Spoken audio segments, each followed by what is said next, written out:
Hello दोस्तों, मेरा नाम अनुज चौधरी है। आज फिर मैं एक नई आयुर्वेदिक मेडिसिन आपके साथ लेके आया हूँ। जैसे कि आप देख सकते हैं, टर्मरिक, जिसको हम हिंदी में बोलते हैं हल्दी। इसके बहुत सारे बेनिफिट हैं, लेकिन आज का जो लेक्चर रहेगा वो मेन फोकस रहेगा हमारी आई को लेकर, हमारी आंखों के लिए। हमारी आंखों के लिए हल्दी यानी कि टर्मरिक कैसे बेनिफिट है, हमें इसको कैसे लेना चाहिए, ये सब हम जानेंगे। तो चलिए शुरू करते हैं। जो हमारी टर्मरिक होता है, ठीक है, हल्दी, उसमें एक केमिकल पाया जाता है जिसको बोलते हैं करक्यूमिन। ये एक केमिकल होता है जिसमें ये पाया जाता है, ठीक है। तो इसी का सारा खेल होता है। आंखों के लिए कैसे इंपॉर्टेंट है, इसकी कुछ प्रॉपर्टीज होती हैं टर्मरिक की, जैसे कि anti inflammatory, anti inflammatory. Second properties होती है हमारी एंटीऑक्सीडेंट, एंटीऑक्सीडेंट। इन सब का क्या मीनिंग है अभी मैं बताता हूं आपको। एक ब्लड सर्कुलेशन को बढ़ा देती है, ब्लड सर्कुलेशन को इंक्रीज कर देती है। ये तीनों प्रॉपर्टीज यहाँ पे बहुत ज्यादा रोल प्ले करती है आई की हेल्थ में। तो पहले हम आई का स्ट्रक्चर जान लेते हैं। देखो, जो हमारी आई होती है, ठीक है, इसके अंदर एक पार्ट होता है आई का जिसको बोलते हैं हम रेटिना। क्या बोलते हैं? रेटिना। इसके अंदर एक पार्ट होता है जिसको हम रेटिना बोलते हैं, रेटिना। ओके, रेटिना वो स्ट्रक्चर होती है हमारे आई की जहां पे लाइट जाके फोकस होती है और इमेज बनती है। जो भी आप कुछ देख रहे हैं वहां पे इमेज बनती है, ठीक है, रेटिना।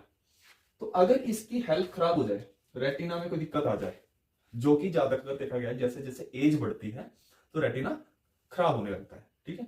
और हमने अक्सर देखा है कि जो ओल्ड एज पर्सन होते हैं उनको देखने में दिक्कत होती है, क्योंकि रेटिना खराब हो गया होता है। मेन पर्पस, मेन दिक्कत यहाँ पे होती है। टर्मरिक का क्या रोल होता है? देखो, मैंने बताया कि एंटी इंफ्लामेटरी है। आई में कहीं पे भी अगर सूजन आएगी, वो हमारे देखने में प्रॉब्लम क्रिएट करता है। अगर आप हल्दी लेते हैं, हल्दी खाते हैं, ठीक है, तो वो सूजन नहीं आने देगा। उसी को बोलते हैं एंटी इंफ्लामेटरी प्रॉपर्टी, ठीक है। तो वो सूजन को दूर करता है। Second, antioxidant. एंटी मैंने अपोजिट वर्ड, अपोजिट होता है ऑक्सीडेंट, यानी कि ऑक्सीडेटिव जो स्ट्रेस होता है। अब ऑक्सीडेटिव स्ट्रेस क्या होता है, आप ऐसे समझिए, हमारी बॉडी में जो ऑक्सीजन की जो स्पीसीज होती हैं, जो बहुत ज्यादा रिएक्टिव होती हैं, ऑक्सीजन से मिलकर बनती है, ऑक्सीजन की फ्री रेडिकल स्पीसीज उनको बोलते हैं ऑक्सीजन। वो किसी के साथ भी रिएक्शन कर सकती है, ठीक है, और उनकी मल्टीपल रिएक्शन करने की क्षमता के कारण वो बहुत सारी ऐसी रिएक्शन हमारी बॉडी में करते हैं डिफरेंट डिफरेंट पार्ट्स में, जिससे कि वो उस पर्टिकुलर पार्ट के लिए हार्मफुल होते हैं, उसको डैमेज कर सकते हैं।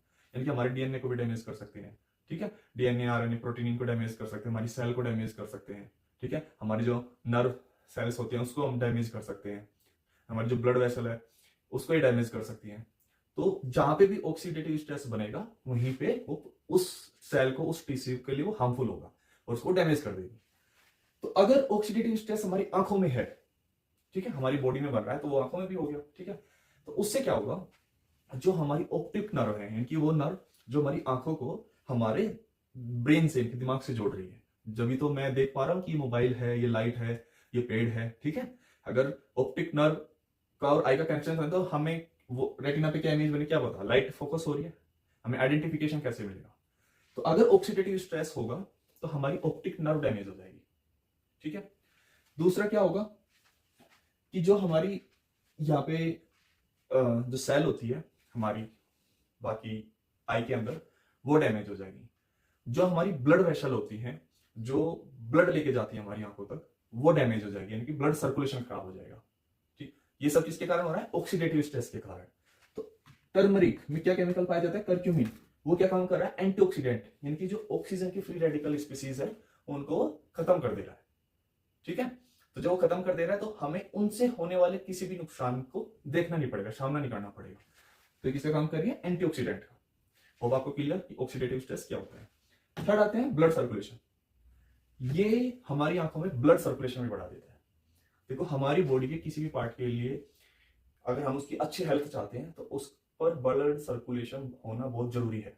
अगर हमारा ब्लड सर्कुलेशन कम हो जाएगा, ब्लड में क्या होता है, हमारी न्यूट्रिएंट्स सप्लाई होते हैं, हमारी ऑक्सीजन सप्लाई होती है। तो अगर कहीं पे न्यूट्रिएंट्स नहीं पहुंच रहे हैं, कहीं पे ऑक्सीजन नहीं पहुंच रही है, तो ऑर्गन, वो पार्ट हमारी बॉडी का अपने आप ही डैमेज हो जाएगा।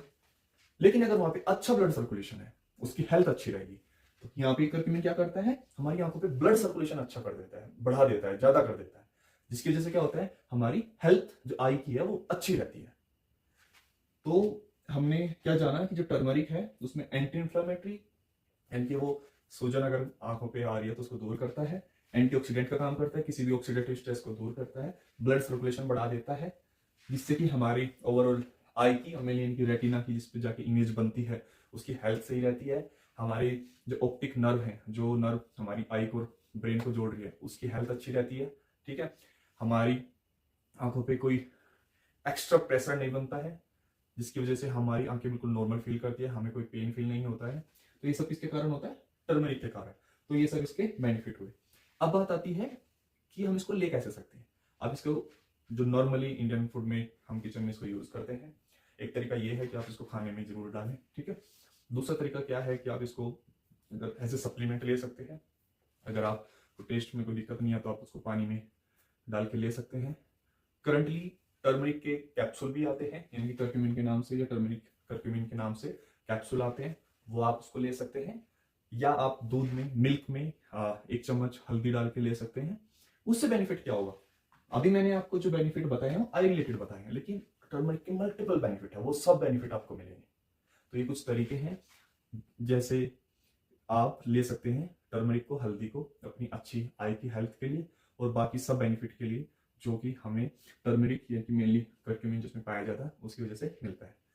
होप आपको इस सब बेनिफिट समझ में आए होंगे। इनका रीजन क्या है, देखो मेरी जो कोशिश है किसी भी आयुर्वेदिक नुस्खे को बताने की, उसका साइंटिफिक रीजन क्या है।